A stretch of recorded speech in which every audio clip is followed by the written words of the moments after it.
ওর নাম কি? আজকে থেকে কালো পুপ দিতেছে। ওর নাম কি?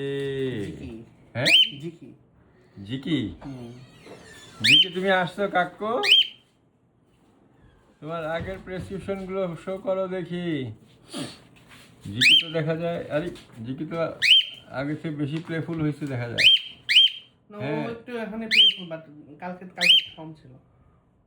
হ্যাঁ, তোমার পায়খানা টাইট করতে হবে কাকু। টাইট করে খের মতো করার মতো করতে হবে, হালুয়ার মতো নাকি? এখন কি হয়, পায়েসের মতো? ওই যে ওয়াটারটা বেশি। একটু অর্ডারই বেশি থাকে না? অনেক ওটাতে আজকে থেকে কালো খাওয়া দাওয়া কেমন? খাওয়া দাওয়া করে। করে। আবার পানি যখন খায়, আবার মাঝে মাঝে পানি অনেক বেশি খায়। অনেক পানি খায়। অনেক পানি পানি খায়। খায় অনেক প্রায় বেশি পানি হচ্ছে খায়। আমার আরো 2টা কলা, সৌরা হয়তো 2 চুমুক খাবে ম্যাক্সিমাম, বা 3 চুমুক। ও এসে 12-13 চুমুক খায়। আচ্ছা, ঠিক আছে, তাহলে 12-13 চুমুক খায় ফেলায় না? নিজে থেকে খায়।